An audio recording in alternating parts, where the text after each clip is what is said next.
데살로니가 후서 3장을 한번 보시죠. 데살로니가 후서 3장을 보시면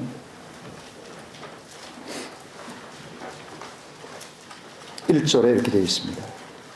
끝으로 형제들아, 우리를 위하여 기도하기를 주님이 말씀이 너희 가운데서와 같이 자유로운 행로를 가져 영광스럽게 되고 또 우리를 부당하고 사악한 사람들에게서 구하옵소서 하라. 믿음은 모든 사람의 것이 아니니라. 여러분, 이건 참 가슴 아픈 일입니다. 하나님께서는 모든 사람이 구원을 받으며 진리를 아는데 이르기를 원하시지만 믿음이 모든 사람의 것이 아니라는 사실입니다. 왜요? 하나님께서도 사람을 강제적으로 뒤틀어가지고 아무리 좋은 것을 주고 싶어도 강제적으로 그 사람이 거절하는데 그것을 뒤틀어가지고 입에다가 쳐넣을 수는 없습니다. 그래서 하나님은 사람처럼 중간에 몇 번 하다가 포기하지 않으십니다. 그 사람이 마지막 숨이 넘어가는 순간까지도 하나님은 포기하지 않으십니다. 그러나 그 순간까지도 사람은 완강하게 거절할 수 있다는 사실입니다.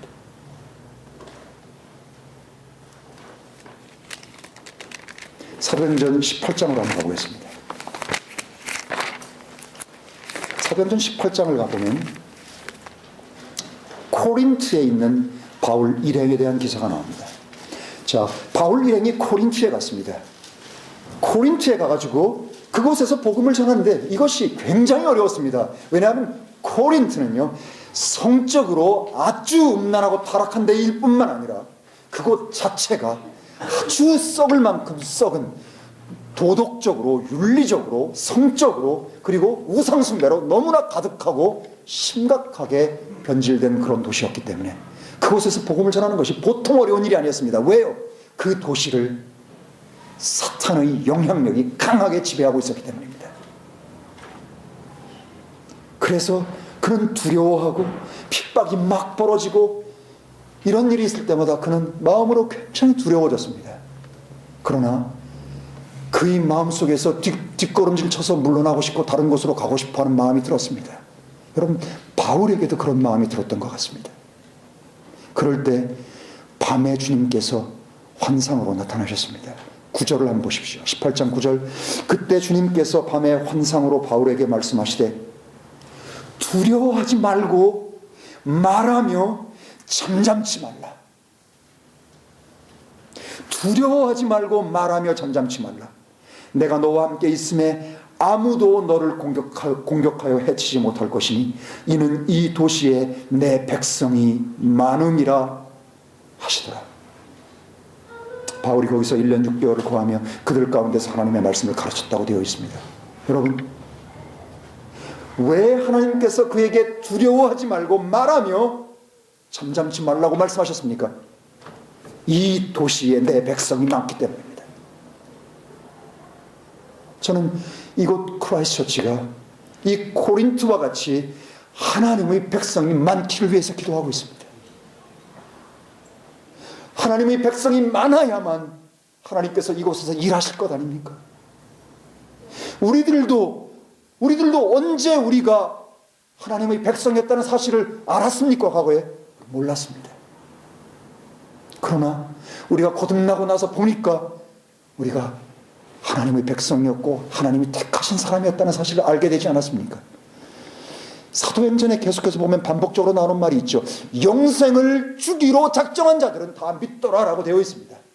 영생을 주기로 작정한 자들, 하나님께서 영생을 주시기로 이미 어포인트 한 모든 사람들은 믿게 됐다라고 했습니다. 이곳에, 이 크라이스트처치에, 이 좋은 이름을 갖고 있지만 바로 이곳에 복음도 없고 진리도 없고 교회 진리도 없는 이곳에 하나님께서는 분명히 자기의 백성들을 이곳에 남겨놓으셨을 겁니다. 어떤 사람이 자기의 백성입니까?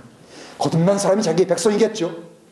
그러나 아직 거듭나지 않았어도요, 마음 중심으로 이렇게 믿는 것이 예수를 믿는 것인지 괴로워하고 고통스러워하고 자기가 위선적으로 이렇게 사는 것, 이런 것에 대해서 종교적인 것에 매여서 자기가 모든 것을 하는 것에 대해서 괴로워하고 고통스러워하면서 하나님 믿는 것이 정말 이런 것입니까? 내가 정말 제대로 믿고 있습니까? 무엇이 예수를 믿는 것입니까? 하나님을 믿는 것이 과연 무엇이고, 거듭남이 무엇이고, 구원받는 것이 무엇이고, 이 근본적인 문제에 대해서 자기에 대해서 끝없이 질문하는 사람들이 있습니다. 자기 죄 때문에 괴로워하는 사람들이 있어요. 이 죄의 문제가 아직도 해결이 안 된 사람들은요, 이 문제로 인해서 고통스러워하는 것이 하나님이 택한 백성일 가능성입니다. 고통해하지도 않습니다. 여러분, 이것은 아직은 모르실 수가 있기 때문일 수도 있겠죠.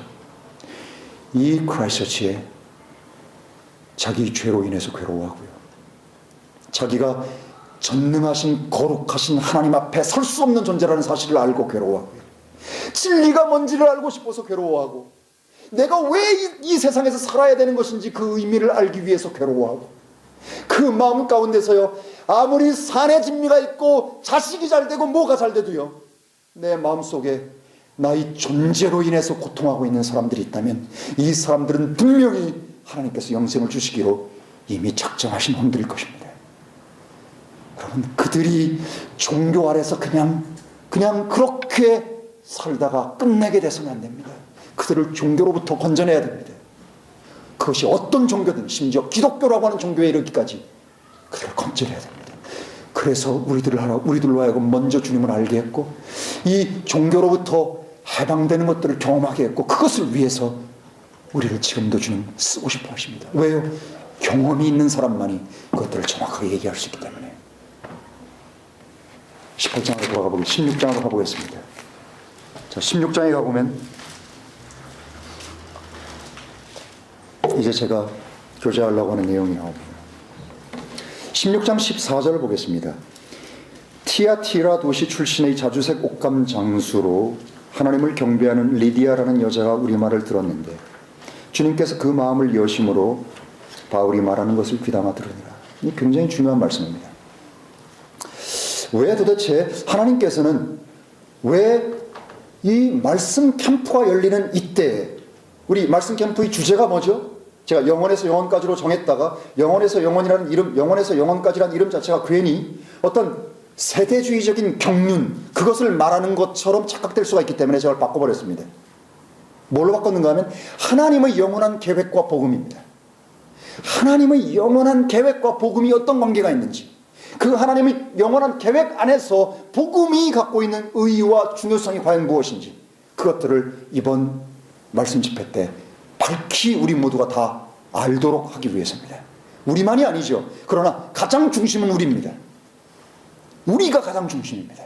그리고 이 주변에 영생을 주시기로 작정해서 하나님이 하나님이 남겨놓으신 그 백성들, 그들이 아직 많기 때문에 두려워하지 말고 말하고 담대히 외치라고 주님 말씀하셨던 것이죠.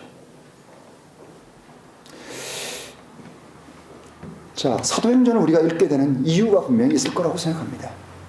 이런 집회를 하는데 지금 사도행전을 이렇게 지금 16장까지 왔습니다. 이번 주부터는 17장, 18장을 읽습니다. 그리고 나서 다음 주로 19장, 20장으로 딱 넘어가면 상황이 조금 달라집니다. 여러분이 이게 얼마나 절묘하게 하나님께서 맞추어 가시는 행본지를 깨닫게 되실 겁니다. 저는 스릴드에 너무나 놀라워요. 자, 이 16장에 한 여자가 나옵니다. 리디아라는 여자입니다. 이 리디아라는 여자를 설명할 때 뭐라고 표현했는가 하면 그 여자의 출신 배경이 어딘지 티아티라 출신이라고 했습니다. 어딘지 아시죠? 그 7교회 중에 하나입니다. 소아시아 마이너 아시아에 있는, 아시아 마이너에 있는 7교회 가운데 하나죠. 티아티라 도시 출신이고, 이 여자가 하는 일은 뭔가 하면 자주색 옷감을 파는 장사입니다.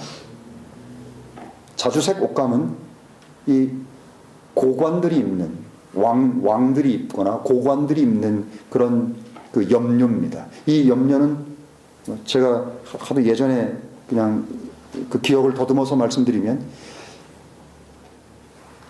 인섹트 있죠. 어떤 인섹트인지 정확하게 잘 모르겠습니다. 예를 들면 송충이의 내장을 보면 송충이 내장 안에는 노란 색깔도 나오고 녹색도 있고